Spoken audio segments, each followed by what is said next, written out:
All characters and events in the show, even those based on real people, are entirely fictional. All celebrity voices are impersonated poorly.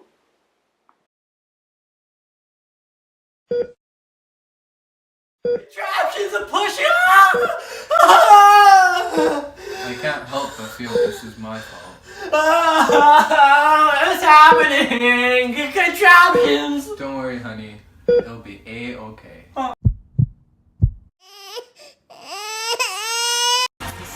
Paul, a miracle of biology, entered this world on a dark and stormy afternoon, circa 1982 to 1983. Destined to be a legendary biology IB teacher, his mother raced him to the skies, allowing for the heavens to take in this magnificent sight. To no one's surprise, the baby started squealing and the mother's oxytocin levels immediately increased, lowering the baby back down to earth to suck on her teat. Little did everyone know that little Paul was born with an IB biology inside of him. Paul was always excited for school since he was a young baby. He was enrolled in Mr. Tubule's class at Seminefris Academy at the tender age of 4 years old. Paul had a massive cerebral cortex. His superior intelligence carried him all the way through elementary school and junior high, where he left his fellow classmates behind in the dust.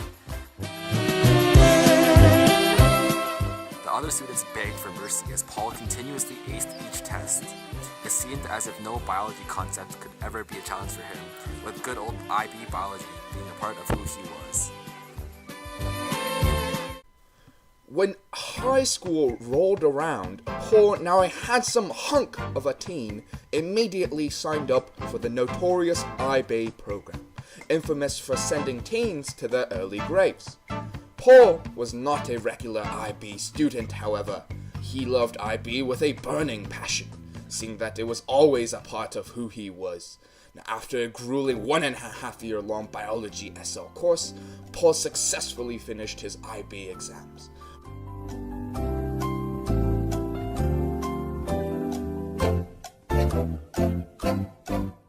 A month later, Paul received a letter in the mail and grinned. Of course, he got a 7.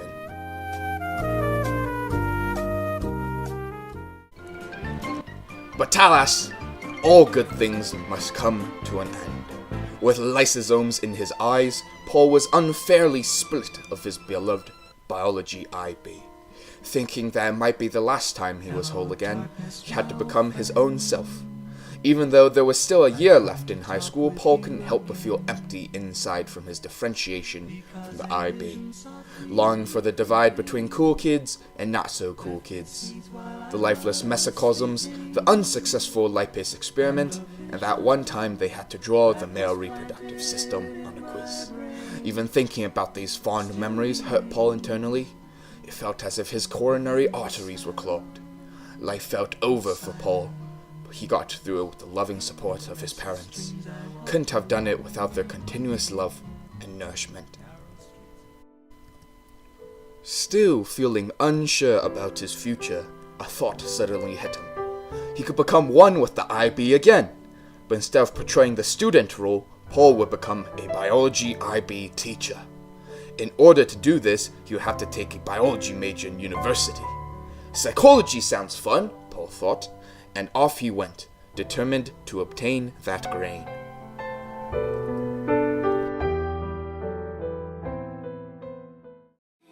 Every night in my dreams, I see you, I feel you. That is how I know you.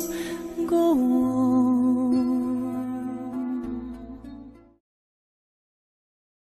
In order for Paul to continue pursuing his goals, he decided to study at McGill University, because that's where all the smart lads went.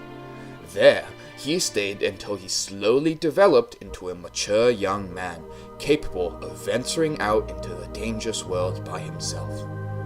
But he didn't just gain superior intellect at McGill, he also gained a very sexy maturity hoodie.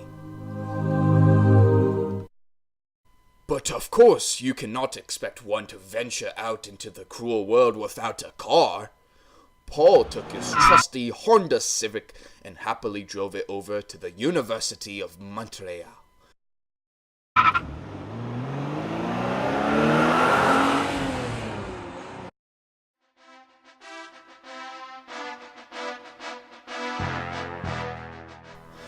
After many days of hard work and pain, he gained his energy from some magnificent judo training.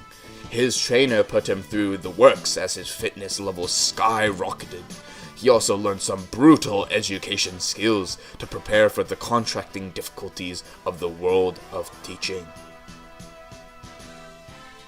Finally, when Paul's judo training was done, he concluded his studies at the University of Montreal. Paul then went to the University of Regina to gain some more big boy degrees in his handy Honda Civic.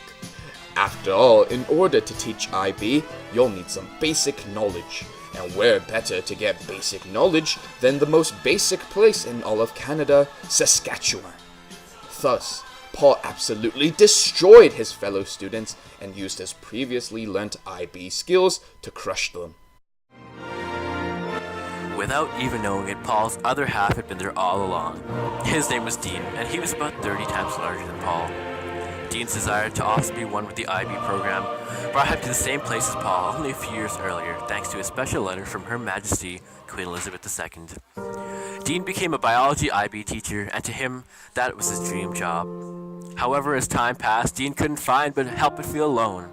He needed a partner in crime, a ride or die, a Romeo to his Juliet. Someone who could take over the more boring units and create easy multiple choice unit tests. Without even knowing it, Paul needed Dean, and Dean needed Paul. A few years later, Paul noticed a job posting that immediately caught his interest. It read, sperm teacher needed for a biology position. The applicant is required to have an abundance of energy and needs basic knowledge of the Biology 30 curriculum. Anyone interested must contact Arvin at Sir Winston Churchill High School. Now this sounded like exactly what Paul needed to kickstart his IB career. Paul rang up Arvin right away and scheduled an interview. He drove to Calgary in his new shiny Lexus, stopping at a nearby 5-star hotel to get cleaned out of his old university days. When his interview rolled around, Paul was asked to run on a treadmill for as long as possible. This proved no challenge to Paul, as he was a 10th degree black belt in judo and was already kicking people's arses for years. He easily outlasted his competitors. Next, he was forced to write a multiple choice exam that tested him on the basic concepts of biology. With his biology SL days still fresh in his memory, the exam was a breeze. Paul easily aced the test, and, well, let's just say his competitors weren't the brightest. The next day, Paul received an unexpected phone call. Of course, it was Arvin, continuously praising him on both his physical and mental supremacy. Arvin congratulated him on getting the job and mentioned slipping his name over to Gent, the IB coordinator, for possible future job promotion. Gent was hearing rumors about the infamous Paul. A being so smart and strong could not possibly exist, he thought. What are the chances? He finally arranged for a meeting with him. Once Gent met Paul, he immediately realized that Paul was the only one for the job. Only Paul would be able to fill the gap in Dean's heart.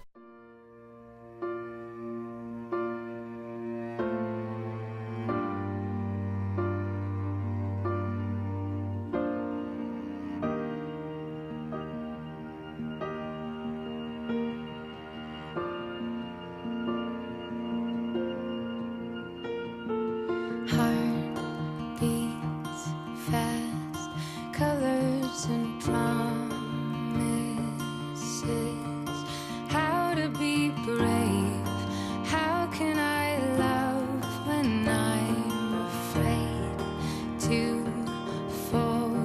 But watching you stand alone. When they met, it was like they were meant for each other. As they released their long-held tension, Paul knew he felt whole again. And from that day on, they conceived many happy IB biology classes and taught together for years to come. I have died